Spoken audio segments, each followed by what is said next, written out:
Rolling Stone recently came out with their list of the top 250 guitar players of all time. And a lot of people have been upset about this list. A lot of people are criticizing Rolling Stone about tons of different omissions. But Willie, here's the dirty secret about lists. The more controversial a list is, the more clicks it gets. The more engagement it gets, the more comments it gets, the more shares it gets. And guess what? The more money Rolling Stone makes. So people can get upset about this, but controversial choices likely in Rolling Stone's strategy putting this list together, because the unfortunate truth is, Willie, if you put out a list that everyone agrees with, guess what? It's not getting a bunch of shares. It's not getting a bunch of comments, because you know what? People say, oh, that's good. And guess what? I'm going to move on with my life. But you know what? When there's controversial picks, guess what? People go out on Facebook, on social media, they share it and they say, this list sucks. And then a bunch of other people comment, yeah, this sucks. Why did they leave off so-and-so? And then Rolling Stone gets tons of free publicity. So everyone who's upset about this list, that Rolling Stone is happy because we're all giving them free publicity. And that's what we're doing right now, Willie. Yeah, Pete, without a doubt. Right in the headline, before they start going through the list, they talk about how they had done one of these in 2011. It was only 100 at the time. And they try to play it off as voters, participants who are mostly older classic rock types.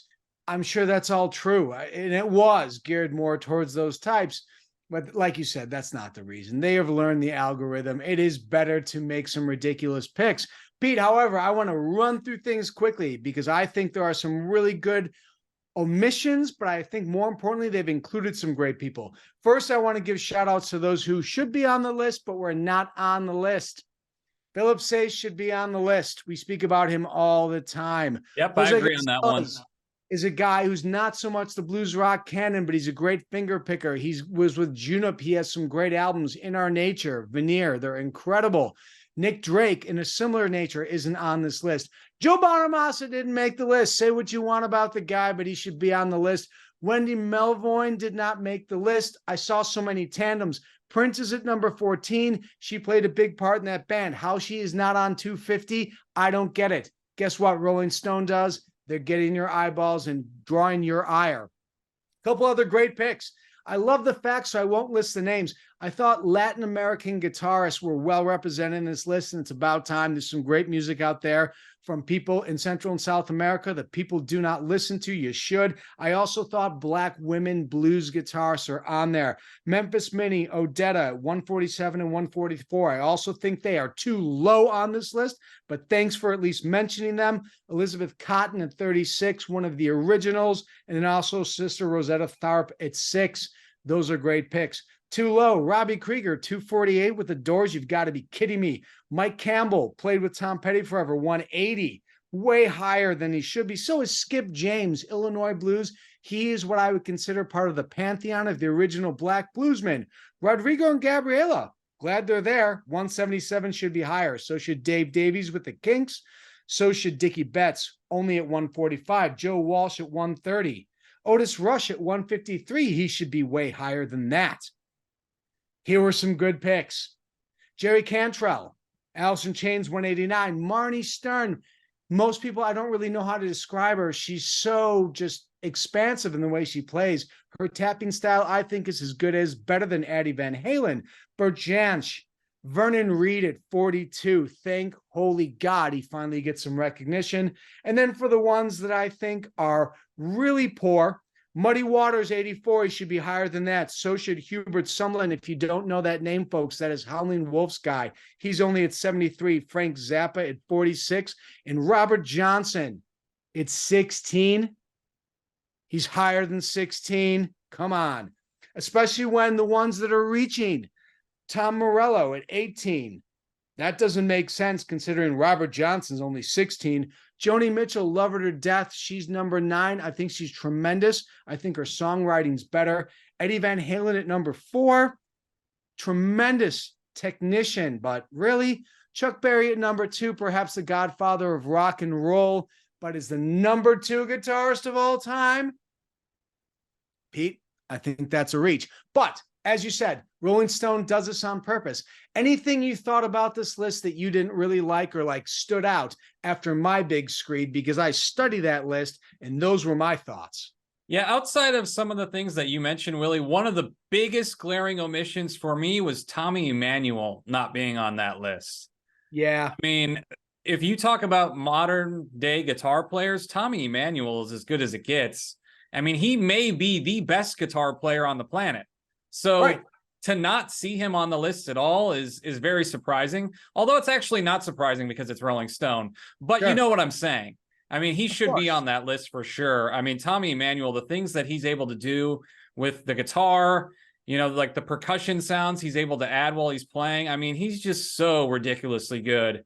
Tommy Emmanuel, one of the best guitar players on the planet. So for me, I think that was one of the biggest snubs. You had already mentioned Joe Bonamassa. Like, I mean, as far as he just got his 27th #1 Billboard Blues album, he's not on the list, you know? I mean, 250? Right. We're not talking about the top 20.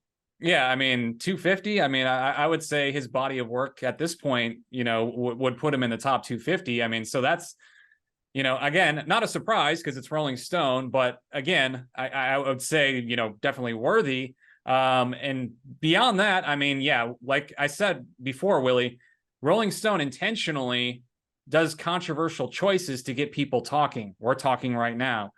This is all a part of their plan. It works very, very well. And they get a lot of people sharing who say the list sucks, but you know what? Rolling Stone laughs their way to the bank. So they get people talking about it.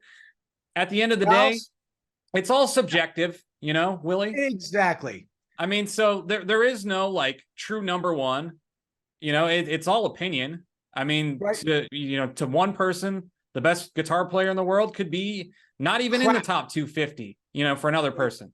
So the last thing I'd say, and this is probably the biggest snub on the list, at least in my mind, because say what you want about where you put him in the top 10, but I think most people do. And this sort of maybe will wrap it all up and finish everything in a nice, neat little package about how things are today with the internet and how things have changed amongst the music landscape and the people who discuss it. Eric Clapton at number 35. I don't know. I feel that that's a little bit low, but that's just me. But I got to say this little quote I hear from them, from the Rolling Stone. These days, nobody really considers Clapton God. Well, you know what? Speak for yourself. I still sort of do, but I think more telling is there's a little bit of metacognition here. People thinking about themselves and some beautiful irony, because what I would say is, you know what, Rolling Stone, these days, no one really considers you the authority on music anymore. So you're right, times have changed. That's what I think about this list, Pete. Final thoughts.